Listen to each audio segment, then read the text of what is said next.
Sri Sai Satcharita, chapter 16 and chapter 17. This chapter is about Kyuk Brahma Gyana. These two chapters relate the story of a rich gentleman who wanted Brahma Gyana quickly from Sai Baba. Preliminary. The last chapter described how Mr. Cholkar's vow of small offering was completed and accepted. In that story, Sai Baba showed that he would accept with appreciation any small things offered with love and devotion, but if the same thing was offered with pride and haughtiness, he would reject it. Being himself full of Satchit Anand, that is, existence, knowledge, and bliss, he did not care much for more outward formalities, but if an offering was made in meek and humble spirit, the same was welcome and he accepted it with pleasure and avidity. In fact, there is no person more liberal and benevolent than a Sadguru like Sai Baba. He cannot be compared to Chintamani jewel, the philosopher's stone which satisfies desires, the Kalpataru, the celestial tree which fulfills our desires, or the Kamdhenu, the celestial cow which yields what we desire. For they give us only what we desire, but the Sadguru gives us the most precious thing that is inconceivable and inscrutable, the reality. Now let us hear how Sai Baba disposed of a rich man who came to him and implored him to give him Brahmagyan. This was a rich man, unfortunately his name and whereabouts are not mentioned, who was very prosperous in his life. He had amassed a large quantity of wealth, house, fields and lands, and had many servants and dependents. When Baba's fame reached his ears, he said to a friend of his that he was not in want of anything, and so he would go to Shirdi and ask Baba to give him Brahmagyan, which if he got would certainly make him more happy. His friend dissuaded him, saying, "It is not easy to know Brahman, and especially so for an avaricious man like you, who is always engrossed in wealth, wife and children. Who will in your quest of Brahmagyan satisfy you that won't give away even a piece of in charity?" Not minding his friend's advice, the fellow engaged a return journey tanga and came to Shirdi.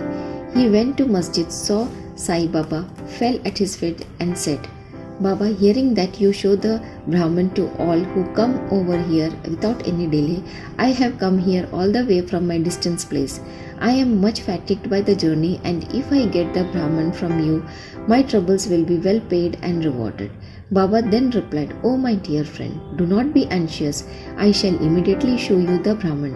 All my dealings are in cash and never on credit. So many people come to me and ask for wealth, health, power, honor, position, cure of diseases and other temporal matters. Rare is the person who comes here to me and asks for Brahmagyan.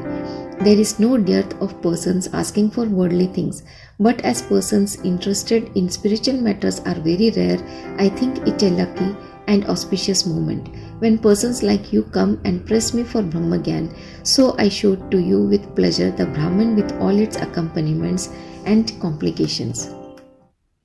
Saying this, Baba started to show him the Brahman. He made him sit there and engaged him in some other talk or affair, and thus made him forget his question for the time being. Then he called a boy and told him to go to one Nandu Marwadi and get from him a hand loan of ₹5. The boy left and returned immediately, saying that Nandu was absent and his house was locked. Then Baba asked him to go to Bala Grocer and get from him the said loan. This time also the boy was unsuccessful. This experiment was repeated again twice or thrice with the same result. Sai Baba, as we know, the living and moving Brahman incarnate. Then someone may ask, why did he want the paltry sum of ₹5 and why did he try hard to get it on loan? Really, he did not want that sum at all. He must have been fully knowing that Nandu and Bala were absent, and he seems to have adopted this procedure as a test for the seeker of Brahman. That gentleman had a roll or bundle of currency notes in his pocket, and he was really honest. He would not have sat quiet and be a mere onlooker when Baba was frantically trying to get a paltry sum of ₹5. He knew that Baba would keep his word and repay the debt, and that the sum wanted was insignificant. Still, he could not make up his mind and advance the sum. Such as man wanted from Baba the greatest thing in the world, viz. The Brahmagyan. Any other man who really loved Baba would have at once given ₹5 instead of being a mere onlooker. It was otherwise with this man.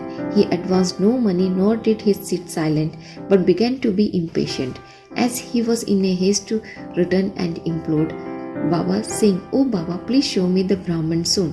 Baba replied, "Oh my dear friend, did you not understand all the procedure that I went through sitting in this place for enabling you to see the Brahman? It is in short this. For seeing Brahman, one has to give 5 things, that is, surrender 5 things, viz. First, 5 pranas, that is, the vital forces. Second, 5 senses, that is, 5 action and 5 of perception. The third, mind. The fourth, intellect. And the fifth one is ego. This path of Brahmagyan, of self-realization, is as hard as to tread on the edge of a razor. Sai Baba then gave a long discourse on the subject, the purport of which is given below. Qualifications for Brahmagyan or self-realization. All persons do not see or realize the Brahman in their lifetime. Certain qualifications are absolutely necessary. Mumuksha or intense desire to get free. He who thinks that he is bound, that he should get free from bondage and works earnestly and resolutely to that end, and who does not care for any other things, is qualified for the spiritual life. Virakti, or a feeling of disgust with the things of this world and the next. Unless a man feels disgusted with the things, emoluments and honors which his action would bring in this world and the next, he has no right to enter into the spiritual realm. The third one, Antarmukta, that is introversion. Our senses have been created by God with a tendency to move outward, and so man always looks outside himself and not inside. He who wants self-realization and immortal life must turn his gaze inwards and look to his inner self.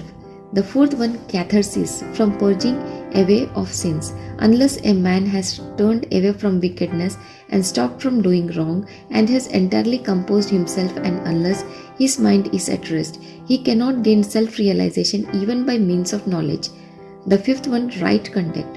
Unless a man leads a life of truth, penance and insight, a life of celibacy, he cannot get God realization.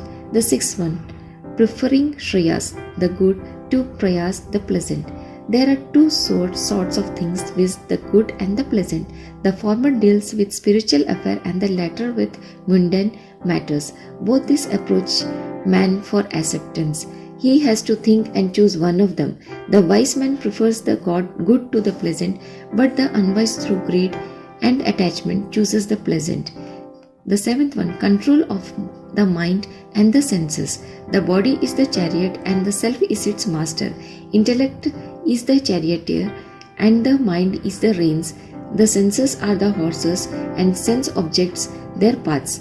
He who has no understanding and whose mind is unrestrained, his senses unmanageable, is like the vicious horses of a charioteer, does not reach his destination, get realization, but goes through the round of births and deaths. But he who has understanding and whose mind is restrained has his senses being under control, like the good horse of a charioteer, reaches that place, that is the state of self-realization, whence he is not born again. The man who has understanding as his charioteer, that is the guide, and is able to rein his mind, reaches the end of the journey, which is the supreme abode of all pervading, Vishnu, the Lord. The eighth one, purification of the mind. Unless a man discharges satisfactorily and disinterestedly the duties of his station in life, his mind will not be purified, and unless his mind is that viveka, discrimination between the unreal and the real, and the vairagya, that is non-attachment to the unreal, crop up and lead on to self-realization. Unless egoism is dropped, avarice got rid of, and the mind made desireless, pure, self-realization is not possible. The idea that I am the body is a great delusion, and the attachment to to this idea is the cause of bondage. Leave off this idea and attachment, therefore, if you want to get to the goal of self-realization. The ninth one, the necessity of a guru. The knowledge of the self is so subtle and mystic that no one could by his own individual effort ever hope to attain it. So the help of another person, teacher who has himself got self-realization is absolutely necessary. What others cannot give with great labor and pains can be easily gained with the help of such a teacher, for he has walked on the path himself and can easily take the disciple step by step on the ladder of spiritual progress. The 10th one and the lastly, the Lord's grace is the most essential thing. When the Lord is pleased with anybody, He gives him Viveka and Vairagya and takes him safe beyond the ocean of mundane existence. The self cannot be gained by the study of Vedas, nor by intellect, nor by much learning.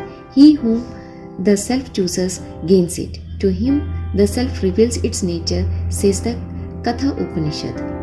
After the discussion was over, Baba turned to the gentleman and said, "Well, sir, there is in your pocket the Brahma or the Mammon in the form of 50 times 5, that is rupees 250 rupees. Please take that out." The gentleman took out from his pocket the bundle of currency notes and to his great surprise found on counting them that there were 25 notes of 10 rupees each. Seeing this omniscience of Baba, he was moved and fell at Baba's feet and cried for his blessings. Then Baba said to him, "Roll up your bundle of Brahma, that is the currency note. Unless you get rid completely of your avarice or greed, you will not get the real Brahma. How can we whose mind is engrossed in wealth, progeny and prosperity expect to know the Brahma without removing away his attachment for the same? The illusion of attachment or the love for money is a deep eddy, that is the whirlpool of pain, full of crocodiles in the form of conceit and jealousy. He who is desireless can alone cross this whirlpool. Greed and Brahma are as poles asunder. They are eternally opposed to each other. Where there is greed, there is no room for thought or meditation of the Brahma. Then who can a greedy man get dispassion and salvation? For a greedy man, there is no peace, neither contentment nor certainty, that is steadiness. If there be even a little trace of greed in mind, all the sadhana, spiritual endeavors are of no avail. Even the knowledge of a well-read man who is not free from the desire of the fruit or reward of his actions and who has got no disgust for the same is useless and can't help in getting self-realization. The teachings of a guru are of no use to a man who is full of egoism and who always thinks about the sense objects. Purification of mind is absolutely necessary. Without it, all our spiritual endeavors are nothing but useless show and pomp. It is therefore better for one to take only what he can digest and assimilate. My treasury is full and I can give anyone what he wants, but I have to see whether he is qualified to receive my gift. If you listen to me carefully, you will be certainly benefited. While sitting in this masjid, I never speak any untruth. When a guest is invited to a house, all the members of the household and other friends and relations that happen to be present are entertained along with the guest. So all those that are present in the masjid at this time could partake of the spiritual feast that was served by Baba for the rich gentleman. After getting Baba's blessing, one and all, including the gentleman, left the place quite happy and contented. The next topic, special characteristic of Baba. There are many saints who, leaving their houses, stay in forest, caves or hermitages and remain in solitude, try to get liberation or salvation for themselves. They do not care for other people and are always self-absorbed. Sai Baba was not of such a type. He had no home, no wife, no progeny, nor any relations, near or distant. Still he lived in the world. He begged his bread from 4 or 5 houses, always lived at the foot of the neem tree, carried on worldly dealings and taught all the people how to act and behave in this world. Rare are the sadhus and saints who, after attaining God vision, strive for the welfare of the people. Sai Baba was the foremost of these, and therefore says Himmat Pant. Blessed is the country, blessed is the family, and blessed are the chaste parents, where this extraordinary, transcendent, precious, and pure jewel Sai Baba was born. Bow to Sri Sai Baba. Peace be to all.